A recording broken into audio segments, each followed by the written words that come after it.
Ryan and Christian are trying to figure out, and that's the beauty of the green room, is that I can see how they're trying to orchestrate all this stuff.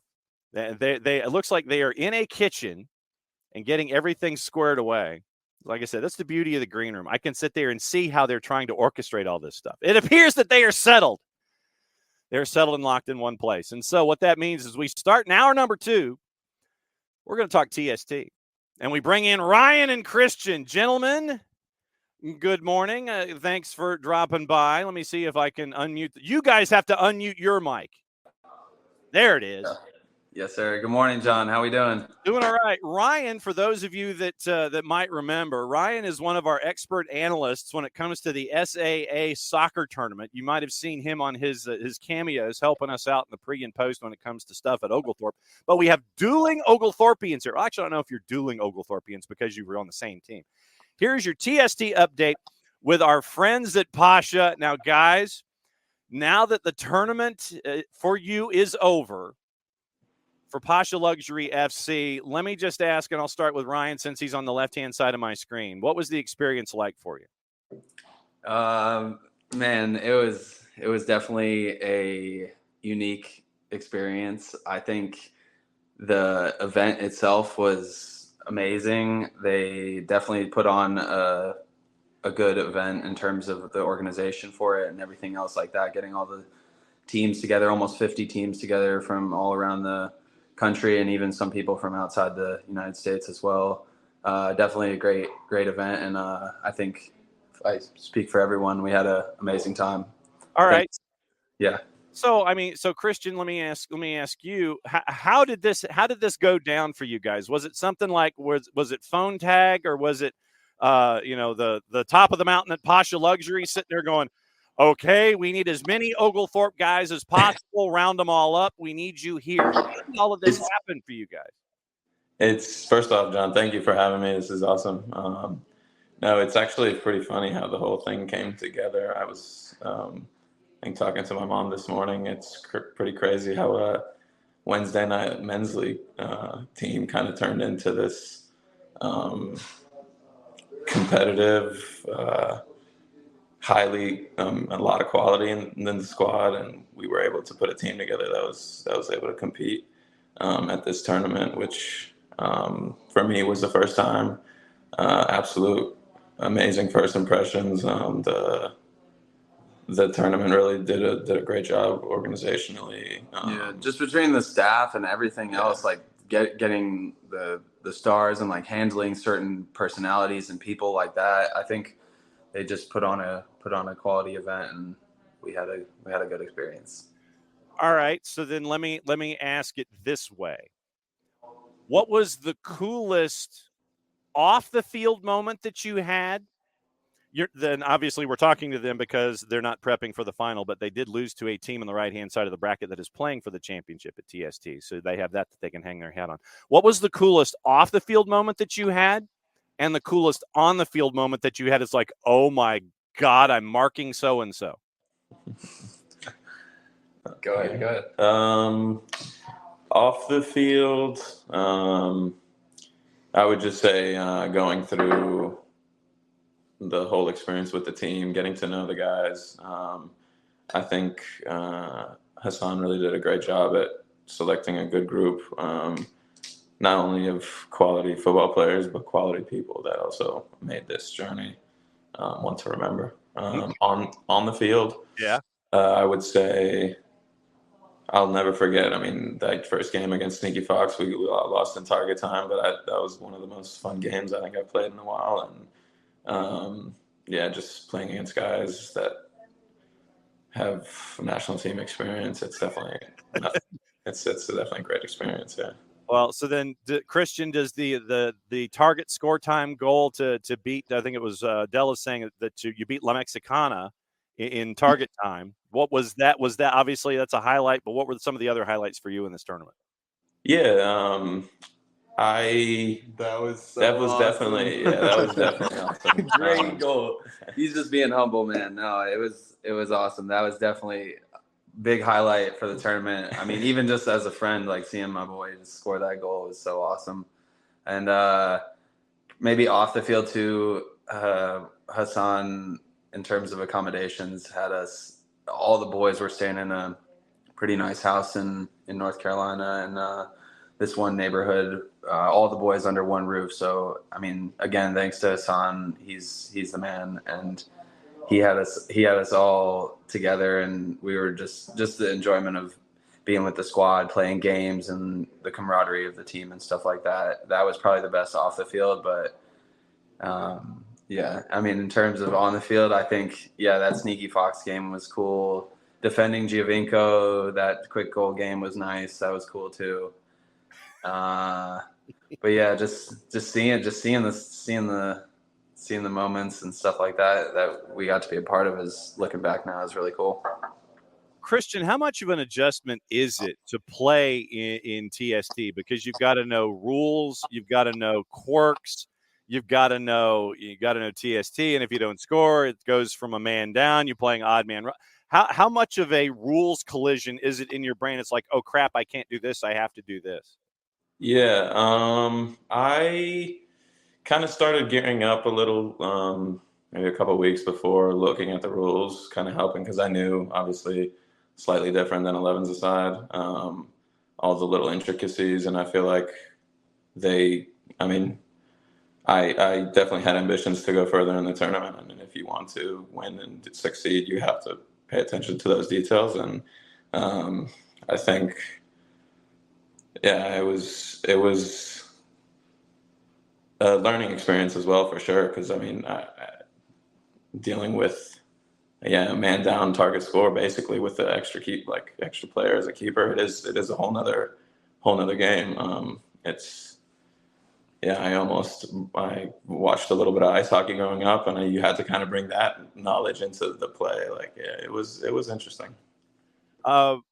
Question from Dell, who was actually there at TST watching things this past weekend. What about star visits? Did you meet anybody like Nani, Stephen Ireland, Tom Huddleston? Did you meet anybody? Did you get any pictures? What pictures are on the phone?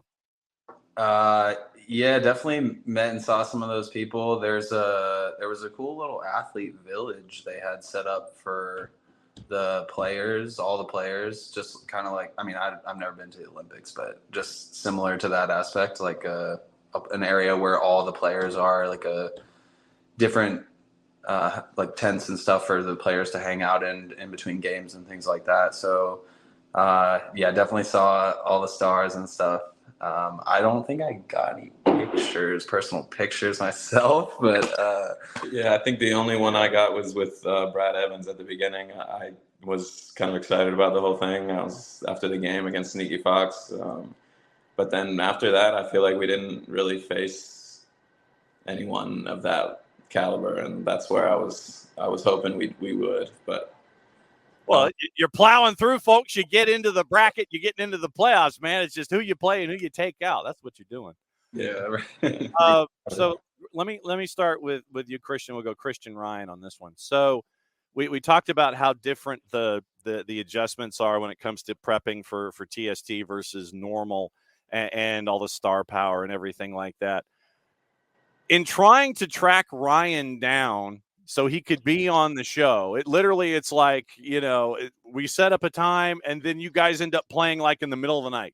You're playing at like 11 and you don't get into bed till like 1:30 or 2. And how crazy, Christian, is it to be prepared for this kind of a group/knockout tournament where you could be playing first thing in the morning, and then you got to turn around and you could be playing late at night. How weird is this tournament, and how difficult is it to get ready for something like this that is like this tournament? Yeah, it is not easy for sure.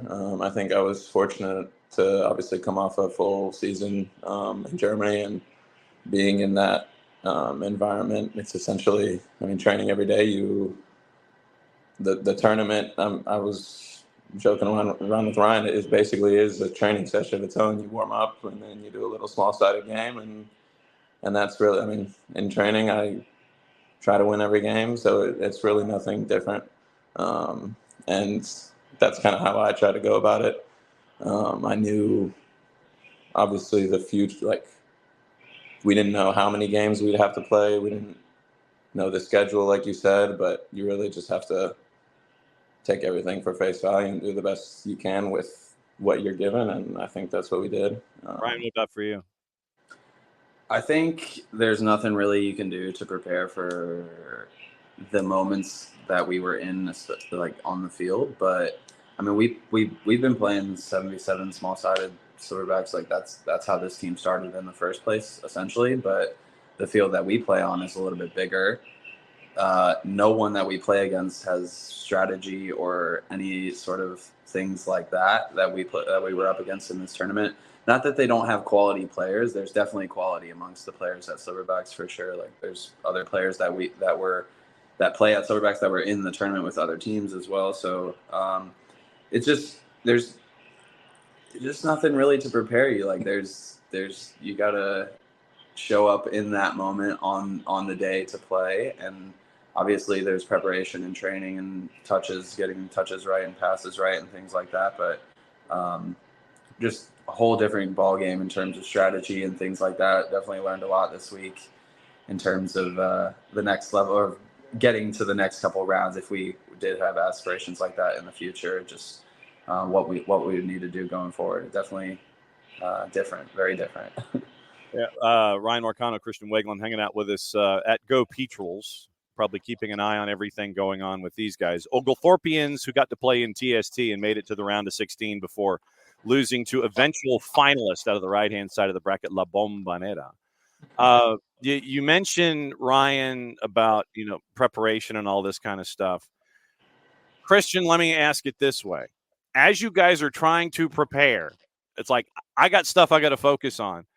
Is your phone blowing up? Is your email blowing up? It's like, what's the response when people get to see you guys on, streaming or whatever? Hey, you guys look great, all this kind of stuff. Do you embrace the noise? Was your phone blowing up, or do you try to turn your phone off in moments like this when you're trying to chase after a title? I honestly tried to ignore most of that stuff until the end. I take it in and acknowledge it, obviously, but I feel like, it is another whole nother experience. Yeah, having to, it's. I mean, Chris is a very, very humble guy, and I think it's right. He does put it away, and he focuses very well in the moments where he needs to be. But I definitely like this sport and cheering from fans and family and friends and things like that. Obviously, he does too, but he's definitely more. I don't want to say shy, but just like hearing from people that hadn't reached out, and it was definitely awesome. Yeah, like people that you think even wouldn't be watching, or that just you don't know how invested they are into it. It was awesome to see the support around us and people that reached out to say just congratulations for being there and making it as far as you did. Okay, so Ryan, did John Aiken, your old head coach, blow up your phone? Was he giving you guys pointers the whole time? Was Aiken blowing it up like, no, you got to get the pet, those kinds of things? No, honestly, I was looking forward to hearing from him, but I still haven't had good Uh-oh. Yeah. Where's he at? I don't know. So, all right. So then, since Christian put his phone away, so Christian, when you plugged your phone back in and you got to see who was reaching out to you, what was the most random reach out that you got? You mentioned folks that hadn't caught up with you, probably since high school or whatever. What were some of those random reach outs that you got? Yeah, high school was definitely like some random friends from high school that I really hadn't had much connection with this past few years. Hey man, can you get me tickets for your next round? I mean, I knew I had friends all over the place, but like there were some friends in Raleigh that I didn't know, and they reached out, and it was definitely really cool. But yeah, the most random was it maybe my like 6th grade physics teacher. Yeah, I was gonna say teachers even reaching out everywhere. From the German school in Portugal. Yeah. Wow. All right. So Ryan, most random reach out for you? Yeah, probably I was gonna say a teacher as well. Just, I mean, they showed support to me over the years. I just thought like once I left the university or the school, they would keep up with me that much, and just it's cool to see the people invested into this, and maybe they don't even. Sometimes it's cool that you create these relationships with people over the years, and they're not even invested into the tournament. They're invested into you, and they don't care about what they're watching. They just want to watch you and things like that. So it's important to, I think, those relationships that you've created over the years, seeing some of those people that just come and still support you. It's cool.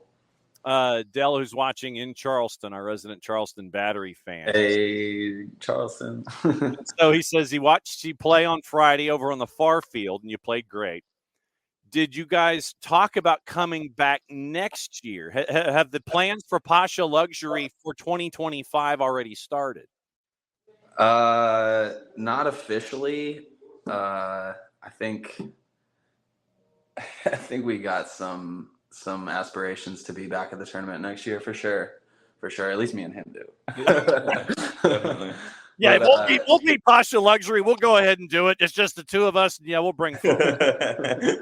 No, Hassan is definitely looking forward to potentially being in the tournament again next year. I think he really enjoyed the experience as well, and I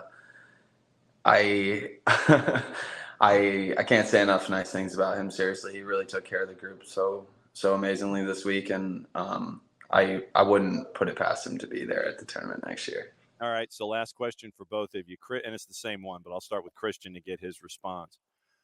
For someone who didn't watch, knows the tournament's there, didn't watch on whatever platform, and they might be interested in the sport, or they might be an athlete interested in playing in TST, what would you sit there and say to encourage someone to either play in the tournament or watch the tournament as its own animal, knowing that that it is what it is? What's your selling point for someone who wants to be a part of the tournament, either as a fan or as an athlete?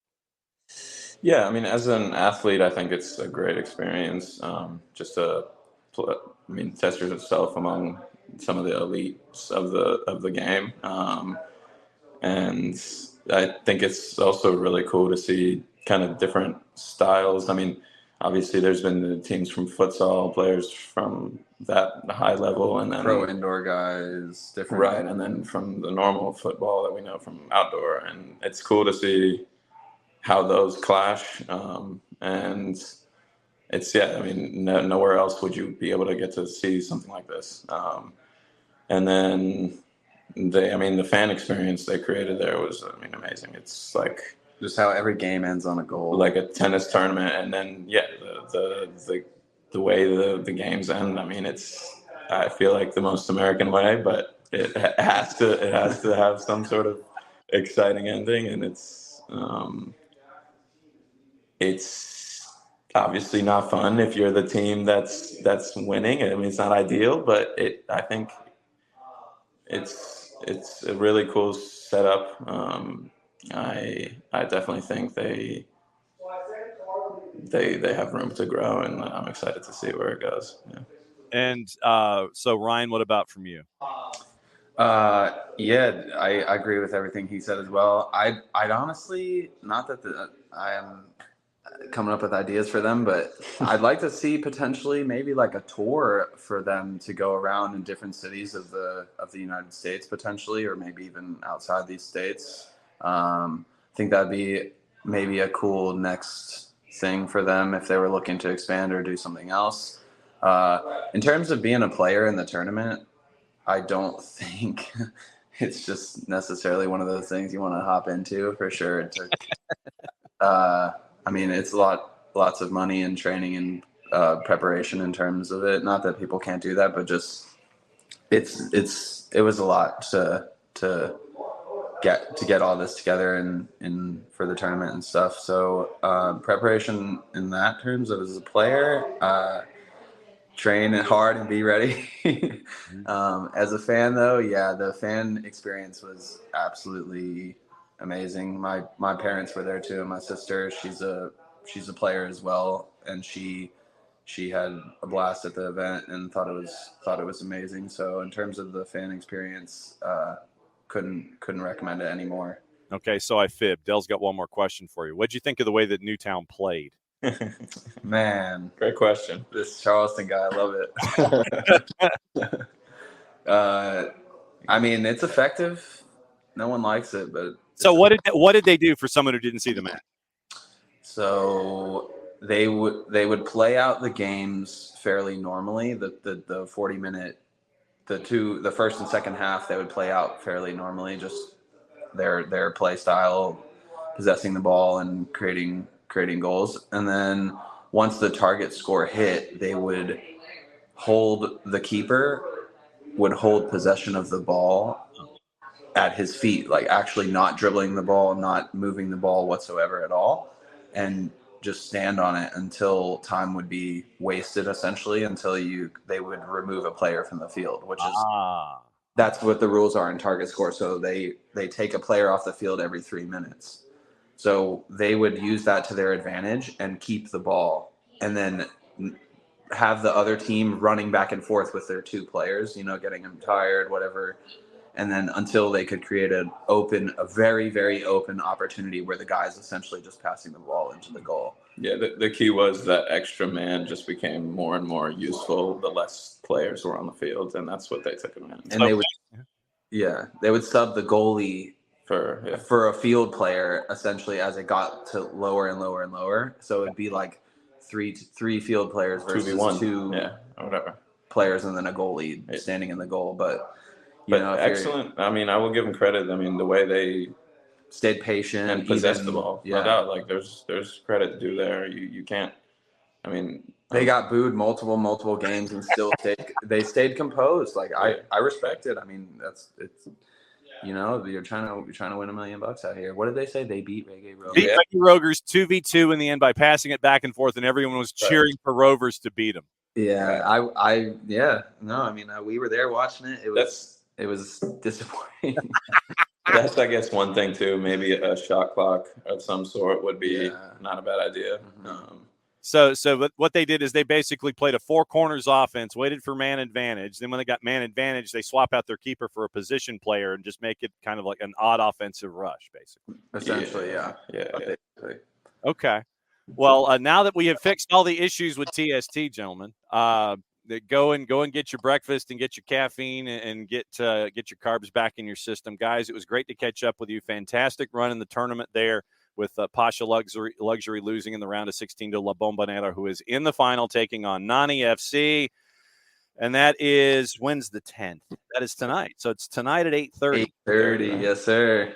Go Bombonera. Yeah. So, well, hey, because you can sit there and say, it's like we lost to the eventual champion. That's exactly how you play this out.